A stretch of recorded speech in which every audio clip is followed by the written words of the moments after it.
Jirra jirtuu kabajamtoota hordoftoota Biyyoo Production sagantaawwan teenya tanneen dabarta keessatti Itoophiyaa kuushii mata duree juun barruu Ahmadiin Jabaliin qophaa'e kutaa kutaadhaan isinii dabarsaa turre itti fufni isaatis kunooti.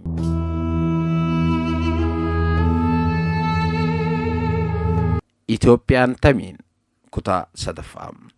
Aksumii fi Yaman hariiroo seena qabeessa kanneen qaban yoo ta'an akka ibsaa Encyclopedia Ethiopicaatti Yaman keessatti bakkeewwan Jabal Hubuushii fi Waadii Hubuush jedhaman ni argamu. Kun walitti dhufeenya Aksumii fi Yamanii godhame fudhatameera. Encyclopedia Ethiopia Volume 1 page 59. Akka lakkoofsa Awurooppaanotaa bara 200tti Aksum kutaa bulchiinsa ishee babal'achifachuudhaaf yaaduudhaan jecha gara Arabiyaa kibbaatti yookaan Yaman Almaafiriin humna ishee galchite. Erga gosoota Saabaatii fi Himayaar wajjin tokkummaa uumteen booda dabareen lamaanuu haleelte. Naannichaas gabbarchiisuu dandeette. Mootiiwwan Aksumii Gadarataa fi Asbahaa jalqaba jaarraa sadaffaa irratti akka lakkoofsa Awurooppaanotaa bara 210tti gara Yamanii waraana isaanii akka dulchisan ragaaleen arkeoloojii Yamanitti argaman mirkaneessaniiru. Yamanitti kan argame barreeffamni dhagaarraa mootichi Gadarat Nagaashee Aksumii fi Habashaa jechuudhaan isa waama. Barreeffama kanarraa akka ilaallutti Aksumii fi Habashaan lameenuu adda adda ta'anii ibsamaniiru. Haaluma wal fakkaataa ta'een barreeffamni dhagaarraa inni Tigraayitti argames Gadara Nugusa Aksum jechuudhaan isa waama. Encyclopedia Ethiopia Volume 1 page 174. Aksum kutaa bulchiinsa biyya Yamanii keessatti bulchituu yommuu argattuu fi malkeen adulis wiirtuu daldalaa oo'ituu yommuu ta'u eegaltutti naannicha irratti jajjabinni itti dhageessisaa deemte. Akka lakkoofsa Awurooppaanotaa yeroo 260 hanga 269 jiru keessatti hoogganaan Aksum gara Suudaan fuulla'uudhaan mootummaa Kuushii yookaan Itoophiyaa magaalaa guddoo Meerooyinii rukute. Gabbarsiisus danda'e.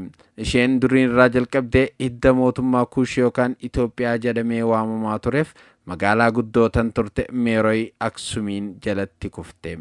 Bulchaan Aksum Kuushii dabalatee tan yookaan Kaasuu jedhamtee waamamaa turte gosoota biroowwanis gabbarsiisuu danda'eera. Gara biyya isaa Aksum deebi'ee dhiyeenya Adulisitti teessoo yookaan barcuma aangoo dhagaarraa hojjetame irratti injifannoo isaa barreesseera. Adulisittis taabota Ariis jedhamuuf aarsaa godhe. Barreeffamichis akkana jedha. Gosoota kanneen hunda gabbarsiisuudhaan ani bulchaa biyya kootii isa jalqabaatii fi tokkicha qofaati.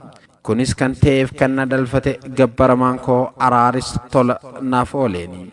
Saboota biyya koo wajjin waldaangeeffatan hundumaa game isaatiin yookaan Ariisiitiin baha irraa hanga biyya Qim dhiha irraa hanga bakkeewwan Itoophiyaa fi Saasuu kutaa bulchiinsa koo jala isaan oolfadhe. Bakka tokko anumti duule kan biroo irratti adda duroota waraana kootiin erge. Maddi The Historical Geography of Ethiopia from the First Century kan jedhudha. Asirratti mootichi Araaris jechuun isaa taabota Aksumoonni waaqeffataa turanidha.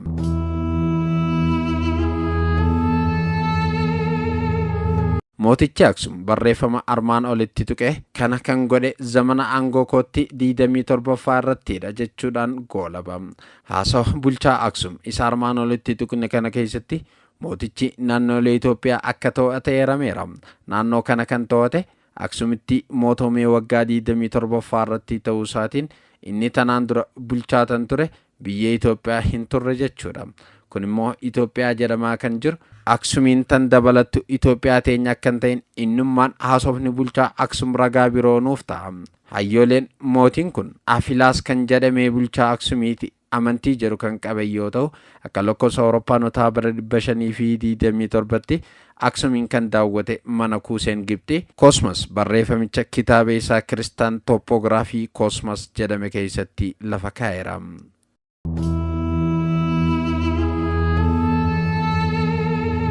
Akka lakkoofsa Awurooppaanotaa bara 330tti mootichi Izaanaa Elaamiidaan hanga yeroo amantii kiristaanummaa itti fudhatetti bulchaa Aksum kamiinuu wajjin wal qabatee jechi Itoophiyaa jedhu hin tuqamne. Mootichi Izaanaa matumtiisa barruulee barreessiisee keessatti waaqeffataa taabotaa jedhaatii fi erga kiristaanummaa fudhateen boodas yoo ta'e mataa isaa ani bulchaa Itoophiyaati jechuudhaan Itoophiyaa har'aa hin ibsine. Fakkeenyaaf Atsee Izaanaan osoo kiristaanummaa hin fudhatin yeroo turetti barruulee dhagaa irratti barreessisee yommuu ilaallu mataa isaa kan ibsu bulchaa naannolee adda addaa yookaan mootii moototaa godhee yoo ibsu kanneen keessa Aksum, Habashaa fi Kuushii yookaan kaasuu biyyoota adda addaa godheetiin akkana jechuunis ibsa. Izaanaan mooticha Aksum kan Himiyaar yookaan biyya Yaman, kan Saabaa yookaan biyya Yaman, kan Habashaa biyya Yaman, kan Raayidaan biyya Yaman, kan Salhaan biyya Yaman, kan Beejaa biyya Eertiraa, kan Kaasuu yookaan Kuush Suudaanii fi kan Seeyimoo yookaan Tigraayin daartaa mooticha moototaa kan hin injifatamne ilma Taaboota Mahaareem. Namoonni Beejaa yookaan Badawwiin ni fincilan. Isaan waraanuudhaaf obboleewwan teenya Sizaanaa fi Hadafaa jaratti ergine. Maddi Historical Geography of Ethiopia fuula 48.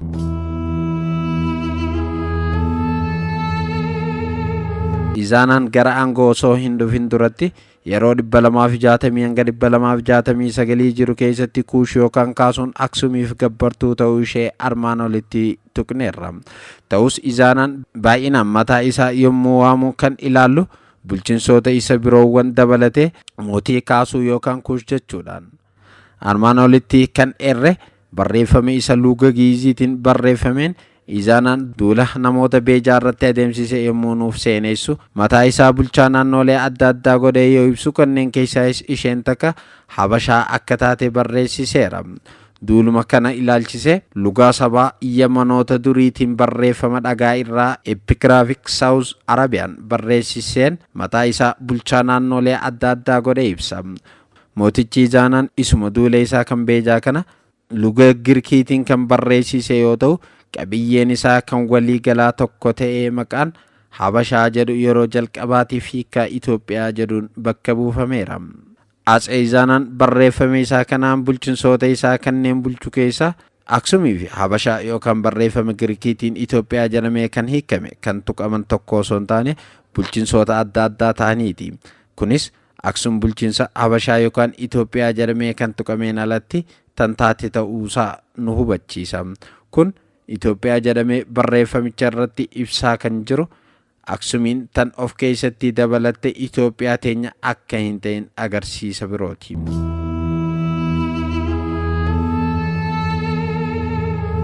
Atsee Izaanaan waaqeffannaa isaa kan taabootaa dhiisee erga kiristaana ta'een booda akka lakkoofsa Awurooppaanotaa bara 356 finciltoota haleeluudhaaf gara Suudaan duulee Kuushiin yookaan Kaasuu irratti hubaatii raawwateera. Christian Inscription jedhamuun kan beekamu barreeffama dhagaa irratti Izaanaan matumti isaa Waaqayyoo samii Samaayii fi Waaqayyoo dachii yookaan Igzaabeer jechuudhaan maqaa gabbaramaa isa gabbaruutiin akka injifannoo gonfatu ibsa. Ergamtoota Izaanaa irratti gidiraa dalaguu fi sababa finciluu isaaniitiin gara Nuubiyaa yookaan Kuush akka duules ni dubbata. Nuubiyyoonni yommuu fincilanitti gooftaa hunda kan ta'e humnoota Noobaa irratti waraana adeemsise jechuudhaan ibsa. Izaanaan Meerooyin keessatti tan jirtu Axabaaraa irratti yommuu jara dhaqqabu finciltoonni ni deessan. Guyyoota 23f jara ari'aa haleele. Ummatichaas ciccire. Jabala yookaan bidiruu isaanii jala liqifamsiise.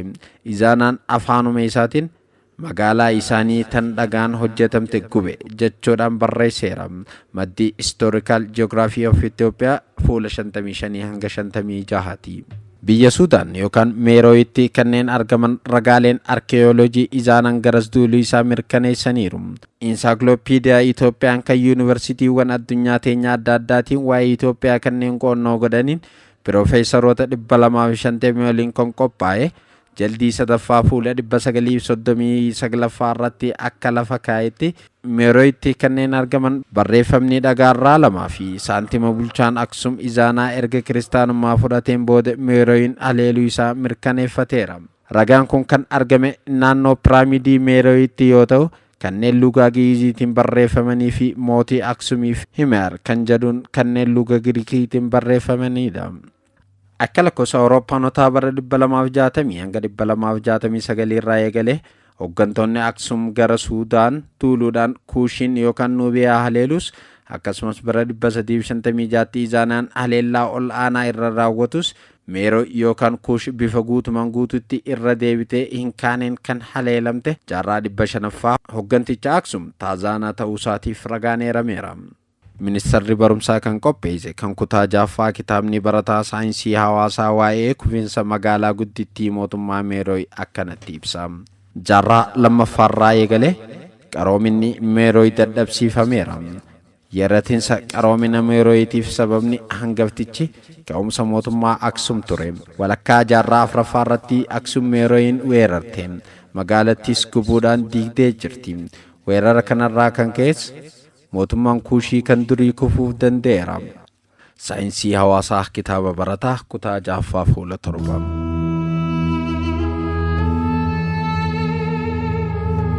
Seenaa leellifamaa qabaataa tan turte Kuush yookaan Itoophiyaan hoggantoota Aksumootaatiin hubaatii irra deddeebi'uun irra gahee fi sababa carama boosanaa sirna lafaatiin uumameen balaa irratti kufte.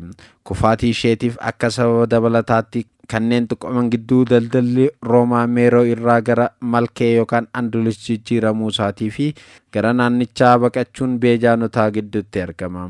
Maddii Insaayikiloopiidiyaa Itoophikas voolumii 3ffaa fuula 459 fi 937.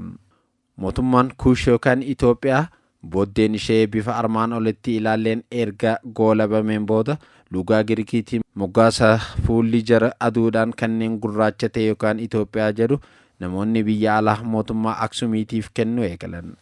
Kanaaf akka sababa dabalataatti tuqamuu kan danda'u Meeroo yookaan magaalaan guddittiin Kuush harka Aksumootaa keessatti kufuu isheetii fi hanga zamana mootummaa Atsee Kaalibitti yookaan dhaloota Kiristoosiin booda jaarraa 6ffaa keessa kan ture waa'ee bulchaa naannichaa turaniif ta'uu ni danda'a. Jaarraa 6ffaa keessa hoogganaa Aksum kan turan Atsee Kaalib waa'ee injifannoo isaanii luga Giiziitiin kan barreessisan barreeffama dhagaa irratti akka ibsanitti biyya Yamanii kaasuu nuubaan dabalatee akka bitan ibsanii mataa ofii hoogganaa Aksumootaa taasisanii ibsu. Jaarraa 600ffaa kana keessatti Atseen Kaalib matumtii isaaniitu hoogganaa Itoophiyaa jedhanii of hin ibsine. Haa ta'u malee Atsee Kaalib gara Yaman Najaraa duuluuf yommuu qophaa'an akka lakkoofsa Awurooppaanotaa bara 520tti gara Aksum kan dhufe Gibxitti gadaamii Siinaa qulqullittii yookaan Seent Kaateriyaans Moonastarii keessatti mankuusee kan ture Koosmas kitaaba isaa The Christian Topography of Cosmos jedhame irratti waa'ee Aksum barreesseera. Kitaabicha isaa kanarratti qarqara Itoophiyaarraa maayilii 2 tan fagaattu magaalaa Adulis jechuudhaan ishee waameera. Koosmas bara 550tti kitaaba isaa kan barreesse erga Kuushiin guutumaan guututti barbadooftee fi bibittinnoofteen booda ture. Yeroo jalqabaatiifis namoota biyya alaatiif moggaasni Itoophiyaa jedhu Aksumootaaf kenname. Adulis malkee Aksumootaa akka turtes ni ibse.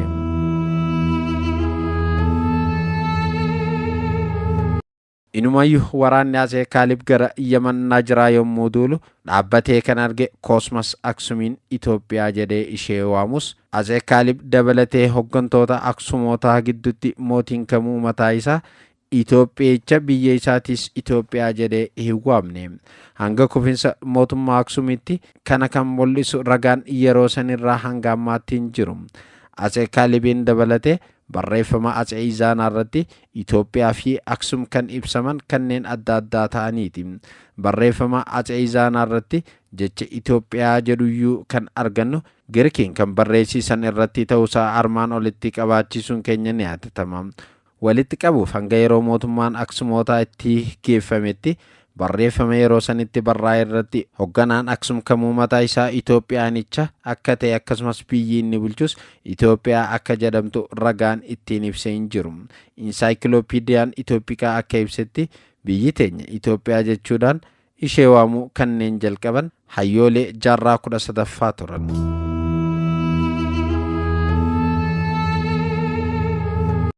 Hanga ammaatti jechoonni Itoophiyaa yookaan Itoophiyaanota moggaasota Kuush yookaan Kuushota jedhan bakka bu'anii macaafa qulqulluu Girikii keessa akka galan ilaalleerra. Asirratti Kuushii fi Kuushota kanneen jedhaman matame isaanii Aksum yookaan Aksumoota yoo ta'anoo gaafiin jedhu ka'uu ni danda'a. Ta'uu isaatiinis qabxicha kallattiis kanaan ilaaluun ni mala. Zamana mootummaa Aksumiinis ta'e booddee irratti mataa isaa Salamoonawwii jechuudhaan kan kaa'e hiddi mootummaa hoggantootaatii fi lammiileen bittoota luga isaan irratti qo'annoowwan godhameen ragaaleen amansiisaan akka mirkaneeffametti kuushotan turre. Sababni isaatis hoggantoota bulchiinsichaatii fi ummaticha yeroo san irraa hanga ammaatti ummattoota naannicharra turanii fi argaman yommuu laallu dubbattoota luga Giizii kanneen turan dubbattoota luga Agaaziyaan, Tigriffaa, Tigree fi Amaariffaati. Isaan kunneen immoo hundinuu kan ramadaman maatii luga Kuushii keessatti osoo hin taane Seemiin irraayi yookaan Seemetikeedha. Lugaaleen Itoophiyaa maatii lugaa Seemii keessatti ramadaman Amaaraa, Argobbaa, Guraagee, Hararii, Silxee, Tigriffaa, Gaafaat, Giiz, Zaayii fi kanneen kana fakkaatanidha. Hiddi mootummaa Salamoonii mataa isaa akka dhiyeessetti mootitti sabaa fi mooticha Salamoon yookaan saba Yahudaa irraa bu'aatii fi daddarbaa akka dhufe osuma taa'iyyuu Seemetikoo yookaan Seemawaa malee Kuushawaa ta'uun hin danda'an. Sababni isaatis sabni Yahudaa yookaan nagada Yahudaan armaan olitti kanneen tuqneen dabalatatti damee Seemii isaan Arabiffaa fi kanneen birootis dabalatu keessattidha. Itoophiyaa keessatti maatii Kuush kanneen ta'an gidduu hangafoonni Oromoo, Somaalee, Agawoo, Sidaama, Affaar fi kanneen kana fakkaatan ni eeramu. Sabaa fi sablammoonni kunneen immoo naannoo fi wayitii Kuushii macaafa qulqulluu jedhee tuqutti Itoophiyaa har'aa yookaan immoo hidda mootummaa Kuushii hoogganaa akka turan kan mul'isu ragaan wayituu hin argamne. Itoophiyaan yookaan Kuushiin macaafa qulqulluu Itoophiyaa har'aati kan bakka bu'u osuma jedhameyyuu ummattootaa fi bulchiinsoota Itoophiyaa kaabaa isaanan Seemii ta'anii mannaa Oromoota, Somaalotaa fi Affaarotaa fi kan kana fakkaatanidha. Ta'uu isaatiinis kallattii qabxii kanaatiinis Itoophiyaan macaafa qulqulluu teenyarraa adda tan taate ta'uusaa ni hubanna.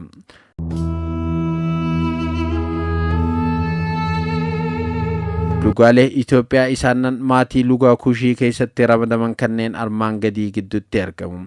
Affaar, Agaw, Oromoo, Alaabaa, Somaalee, Sidaamaa, Konsoo, Hadiyyaa, Kambaataa, Geediyoo, Burjii, Daraashee, Daasaanach, Arbooree, Buusaa, Iroob, Gawaadaa fi Tsamaayiidha. Gabaabumatti hanga ammaatti akka addeessinetti Itoophiyaan macaafa qulqulluun tuqamte yookaan moggaasee ishee kan Ibraayistiitiin Kuush Itoophiyaa har'aa wajjin kanneen adda addaatiin. Egaa kabajamtoota hordoftoota keenya barruun barreessaa fi hayyuu seenaa Ahmaddiin Jabaliin qophaa'e kana qofaa miti. Itti fufasaa sagantaa biraa irratti qabannee dhiyaanna. Nu hordofuu keessaniif kumtakkaan lama kan jenna.